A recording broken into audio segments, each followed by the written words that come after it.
खुशखबर खुशखबर खुशखबर. तर सर्व स्पर्धा परीक्षेची तयारी करणाऱ्या सर्वांसाठी व ज्यांचं स्वप्न सरकारी नोकरी करण्याचे आहे अशा सर्वांसाठी मी एक खुशखबर घेऊन आलोय.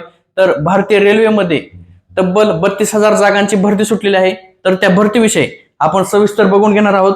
तर मी विजय कोकाटे आपले मुक्ताई करिअर पॉइंट या युट्यूब चॅनलवर सहर्ष स्वागत करतो. तर आपण आता वेळ न दवडता या भरतीच्या विषयी आपण सविस्तर माहिती घेऊ.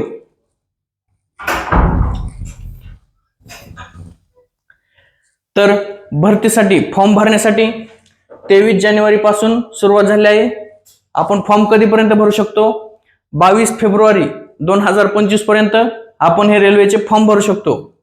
आणि फॉर्मसाठी जर कोणाचे पेमेंट करायचे बाकी राहिले तर पेमेंट आपण 23 आणि 24 फेब्रुवारी रोजी करू शकतो. आणि जर कोणाला अर्जामध्ये दुरुस्ती करायची, काय बदल करायचा असला तर तो बदल आपण 25 फेब्रुवारी ते 6 मार्च 2025 पर्यंत आपण आपल्या अर्जामध्ये बदल करू शकतो. तर पदे कोणती कोणती असणार आहेत? तर ग्रुप डी भरती आहे. त्याच्यामध्ये पॉइंट्समन, ट्रॅकमॅन, ट्रॅक मेंटेनर, असिस्टंट असे विविध प्रकारचे सर्व 14 पदे असणार आहेत.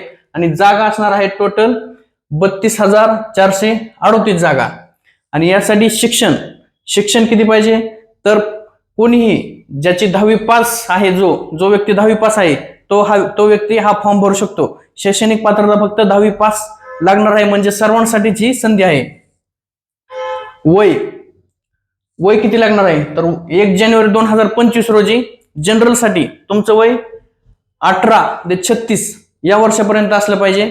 जर तुम्ही SC/ST असाल तर तुम्हाला 5 वर्ष सूट आहे, म्हणजे तुम्ही 41 वयापर्यंत भरू शकता. SC/ST वाले.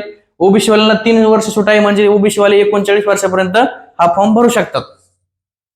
तर आपण परीक्षेचा पॅटर्न बघू. तर परीक्षा ही 100 गुणाची होणार आहे आणि वेळ 90 मिनिटे, म्हणजे 1.5 तास वेळ भेटणार आहे. आणि परीक्षेसाठी भाषा इंग्लिश ही सर्वांसाठी असणार आहे आणि मराठी किंवा हिंदी यामध्ये आपण हा पेपर देऊ शकतो. तर विषय 100 मार्काची परीक्षा राहणार आहे.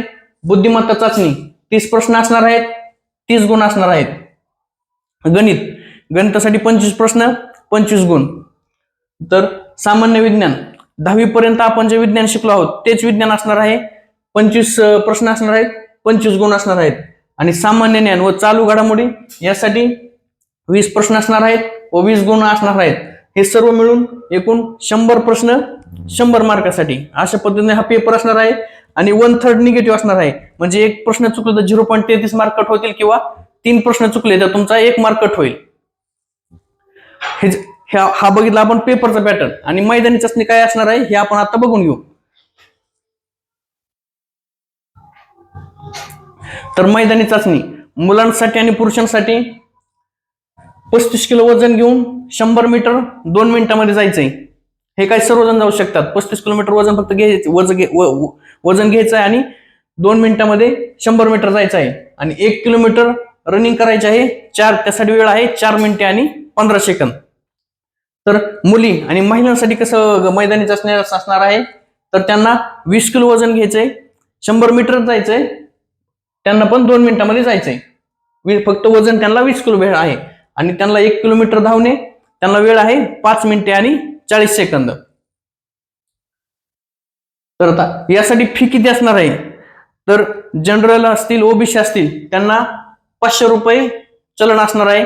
आणि तुम्ही परीक्षेला गेल्यानंतर, तुम्ही लेखी परीक्षेला गेल्यानंतर तुम्हाला 400 रुपये तुमच्या बँक खात्यामध्ये परत जमा केले जातील. आणि जे SC/ST महिला असतील त्यांच्यासाठी 250 रुपये चलन असणार आहे. आणि पेपरवर गेल्यानंतर सर्व पैसे म्हणजे 250 तुम्हाला परत माघारी दिले जातील, म्हणजे तुमच्यासाठी चलन नसल्यासारखंच आहे.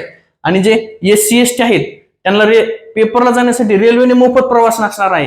पेपरच्या 10 दिवस अगोदर तुम्हाला पास भेटणार, त्या पासने तुम्ही रेल्वेच्या पेपरला मोफत जाऊ शकता. हे सर्व बघितले आपण भरतीविषयी माहिती. आता ह्यासाठी डॉक्युमेंट काय काय लागणार आहेत तर आपण डॉक्युमेंट विषयी सविस्तर बघू. डॉक्युमेंट सर्वात पहिले तुमचं आधार कार्ड लागणार आहे. नंतर 10वीचा निकाल लागणार आहे, बँकेचं पासबुक आणि पासपोर्ट फोटो लागेल. तो पासपोर्ट फोटो व्हाईट बॅकग्राऊंडचा असला पाहिजे. आणि त्यानंतर जातीचा दाखला. महाराष्ट्रामध्ये जे VJNT, NTA जे काय व्हीजे मध्ये येत असतील, VJNT, बी मध्ये येत असतील, NTC मध्ये येत असतील, NTD मध्ये येत असतील किंवा ओबीसी मध्ये येत असतील तर त्यांनी सेंट्रल ओबीसी दाखला काढून घ्यायचा आहे. सेंट्रल ओबीसी दाखला कसा असतो, वर जाती दाखले अशा 2 रेषा असतात. महाराष्ट्राचा दाखला काढतो आपण, त्याच्यावर आपण गव्हर्नमेंट ऑफ महाराष्ट्र नाव असतं. तर सेंट्रल दाखला गव्हर्नमेंट ऑफ इंडिया या प्रकारचं नाव असतं. आणि सध्या महाराष्ट्रामध्ये जे एससीबीसी निघते म्हणजे मराठा समाजाच्या विद्यार्थ्यांसाठी एससीबीसी दाखला निघतो महाराष्ट्रात, तर त्यांनी सेंट्रलचा फॉर्म भरायचा, त्यांनी सेंट्रल ईडब्ल्यूएस काढून घ्यायचंय.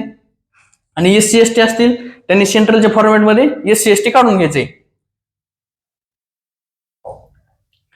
आणि जर आपला फॉर्म भरायचा असला तर तुम्ही जवळ असला जामखेड तालुक्याच्या तर या ठिकाणी संपर्क साधू शकता. कोकण झर्सन ऑनलाईन सेंटर, सहकार बँके शेजारी आहे जवळ गावात, ADCC बँके शेजारी, तालुका जामखेड, जिल्हा अहिल्यानगर. तर आपण ही रेल्वे भरतीविषयी सविस्तर माहिती बघितली. तर ही खूप मोठी संधी आहे रेल्वे भरतीसाठी, कारण ही भरती बऱ्याच जणांना माहित होत नाही. UP बिहारचे मुलं आज रेल्वेमध्ये जास्त आहेत का, तर त्यांनाही माहित होतं आणि आपल्या मराठी मुलांना ही माहिती लवकर पोहोचत नाही. म्हणून आपण सर्वांनी ही माहिती आपल्या परिषदेचे जे 10वी पास असतील त्या सर्वांपर्यंत पोहोचावे ही नम्र विनंती. तर येथेच थांबू. धन्यवाद.